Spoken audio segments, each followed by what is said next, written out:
This is the 35th President of the United States, the youngest and the first Catholic president. This fact is important, but we'll talk about that later. He made several important decisions and left an indelible mark in history during his time in office. However, in the minds of most people, especially outside the United States, his name is primarily associated with his mysterious assassination.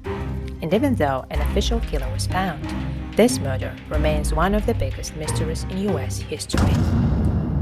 This event shook America and the entire world. In a poll of Americans, it was revealed that more than half of them did not believe what was officially announced. Perhaps we will never know what really happened. Did the murderer act alone, or was the Secret Service behind him? But what we can do is try to learn more about the controversial personality of John Kennedy, his family secrets, and delve into the details of his personal life. This will help us understand who could want him dead. Today, I will tell you about the life of a man who was chased by death all his life, about the peculiarities of his parents and the tragedies that haunted his privileged family. A family with secrets they would very much like to keep hidden. I will talk about his numerous love affairs and how they were connected to his wife, father, brother, and even Hitler. Okay, let's start with an unexpected fact. It is well known that John Kennedy fought against the Cuban regime. But before imposing a trade embargo on the import of Cuban products, President Kennedy bought 1,200 Cuban cigars for himself. And this is not the only ambiguity in the president's life. Let's talk, for example, about his reputation as a playboy. Such a reputation does not strengthen a politician's position in the United States even today, and in the 1960s, it could have led to the destruction of an entire career. We all remember the scandalous performance of Marilyn Monroe. She sang a happy birthday song in such a provocative manner that it practically destroyed all doubts about the love affair between the president and the Hollywood diva. According to another widespread version, Marilyn Monroe was not only John Kennedy's mistress, but also his brother, Robert Kennedy, the Attorney General of the United States. The actress unwillingly became initiated into the secrets of the Kennedy clan. At some point, Monroe was very tired of such a life and threatened her lovers with revealing their relationships publicly. The scandalous birthday performance proved that Marilyn could go very far. Obviously, John F. Kennedy was far from being a moral icon. I, John Fitzgerald Kennedy, do solemnly swear that you will faithfully execute the office of President of the United States. that I will faithfully execute the office of President of the United States And will, to the best of your ability, and will, to the best of my ability, preserve, protect, and defend the Constitution of the United States. preserve, protect, and defend the Constitution of the United States. So help you God. So help me God. For many of us, being born into a wealthy American privileged family would be the limit of dreams. But is it really as wonderful as it seems? To understand what preceded the emergence of the future national leader, let's dive a little into history. John Kennedy's maternal grandfather was John Francis Fitzgerald, an expressive politician who served as the mayor of Boston 3 times. He remained one of the most prominent political figures until the end of his life. He predicted to his grandson John that he would become president. He was married to Mary Josephine Hannon, his 3rd cousin. Can you smell something fishy? John's paternal grandfather was Patrick Joseph Kennedy, an entrepreneur and politician who was elected to the United States House of the Representatives from Massachusetts. Since the family had nothing to live on, he had to drop out of school at the age of 14 and start working. Over time, he used the money he earned to open a small chain of bars and eateries, and he also founded alcohol and coal companies. Now it's clear where John inherited the politician gene. And what about his own parents? John's mother, Rose Fitzgerald, was born in Boston into a wealthy family of a successful politician. Her father was a Catholic religious fanatic, which played a harsh role in her life. Rose was sent to a Catholic boarding school in the Netherlands. She had a passion for music, but her family also disapproved her career as a musician. At that moment, Rose realized that her fate was patience and acceptance of her destiny, whatever it might be. John's father, Joseph Patrick Kennedy, was born in Boston into a family of religious politicians of Irish origin. Little is known about his childhood. However, it is known that he was appointed as the U.S. ambassador to Britain, and his Irish heritage, Catholicism, and free-spirited performances greatly interfered him. In 1914, Rose married the ambitious upstart Joseph Patrick Kennedy. It was only after the wedding that Rose realized with horror who she had tied her life to. Joseph was involved in dubious deals with financial operations. He saved up a considerable part of his fortune from illegal alcohol trade during the Prohibition era. By the mid-1920s, he became a multimillionaire. Rose paid a high price for the luxurious life in an upscale neighborhood. Her husband was rude and inattentive. He rarely appeared at home. He ignored his wife's interests, and his numerous affairs were well known.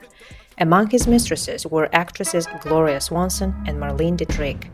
Interestingly, John Kennedy also had a fleeting affair with Marlene Dietrich.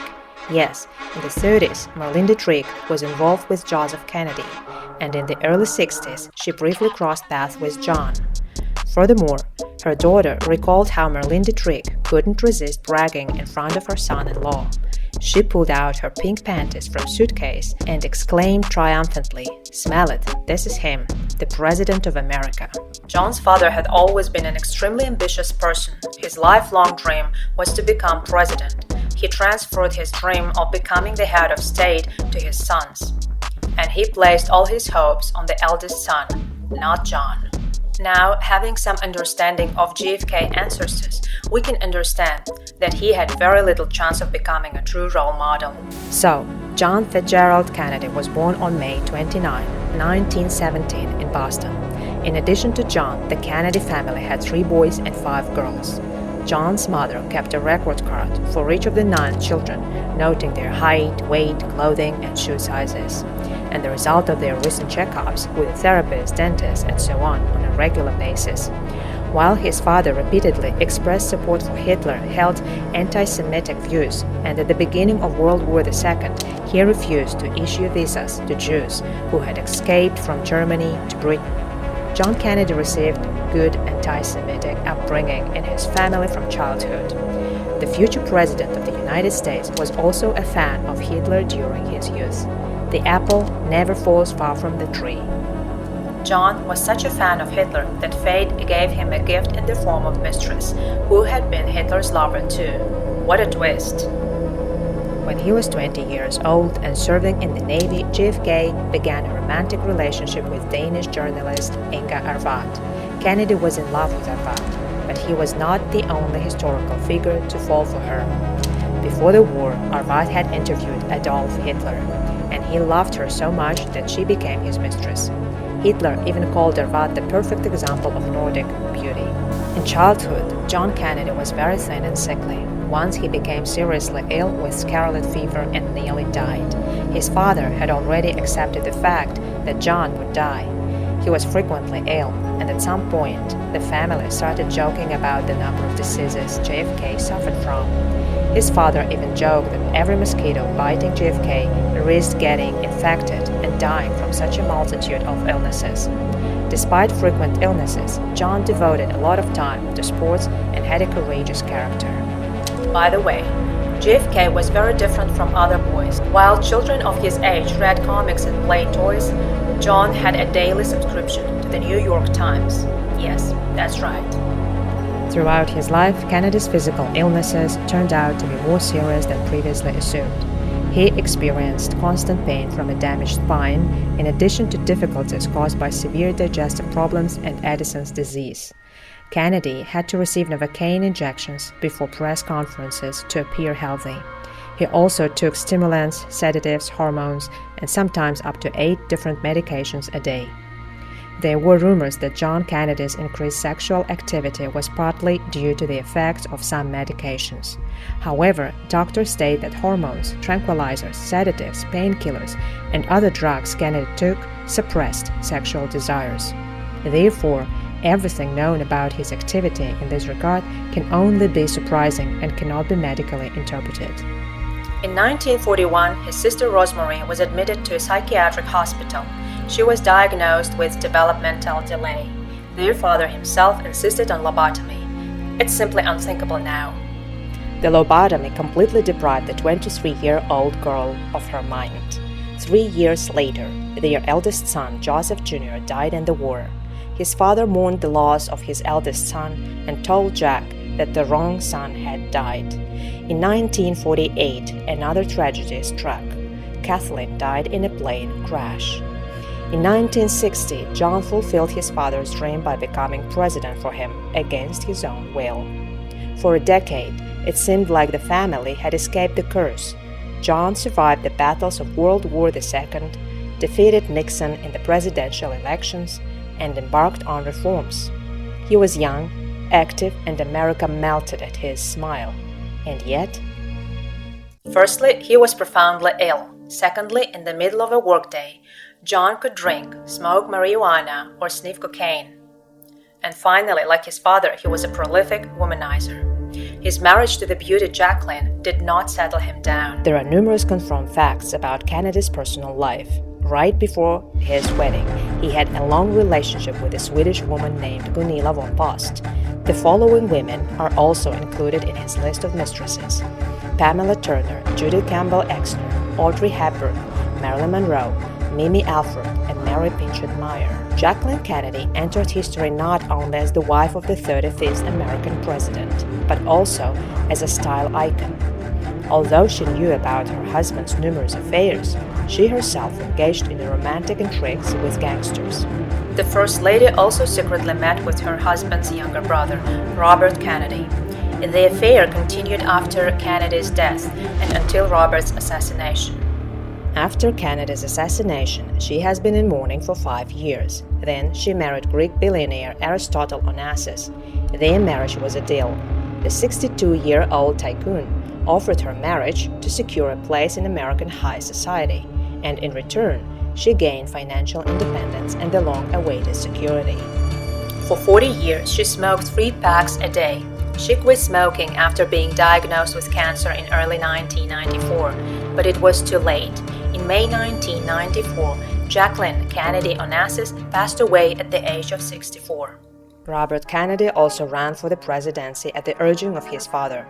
On June 5, 1968, Robert won the presidential primary in California, and on the same evening, he was assassinated. It was now Edward Kennedy's turn to fight for power as the younger brother. He miraculously survived until the age of 77. In 1964, the plane Edward was flying in crashed. Everyone except Kennedy died. The Kennedy clan's curse caught up with Edward in 2008 when doctors diagnosed him with a brain tumor.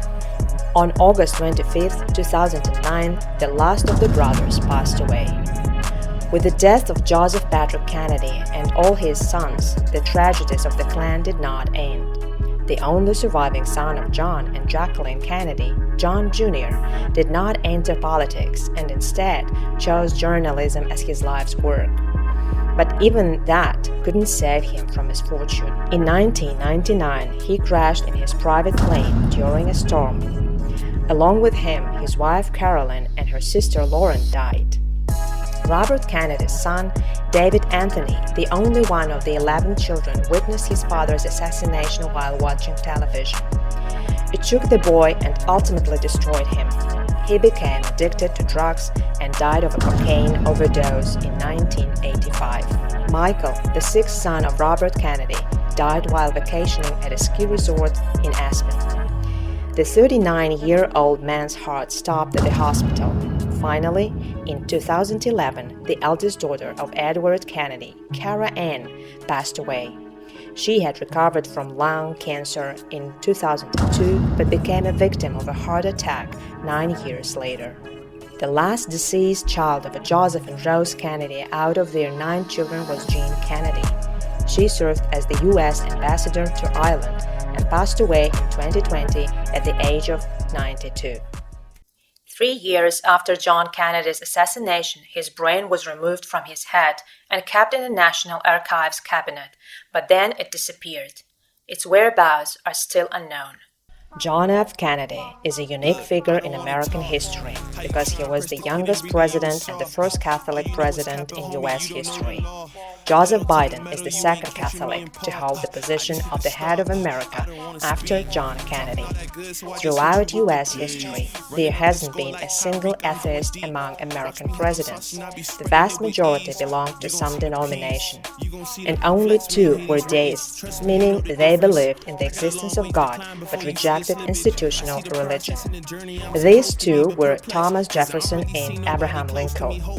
The difference between them is that Catholics fanatically adhere to traditions, while Protestants, on the contrary, have somewhat simpler religious views. In any case, belonging to a particular religion determines the course of politics in the United States. I don't wanna talk. How you try and press the kid and really you was soft. All you know is capping, homie, you don't know the law. Pedal to the metal, you ain't catching me in park. I just hit the start. I don't wanna speak. Talking all that good, so I just hit you with the plays.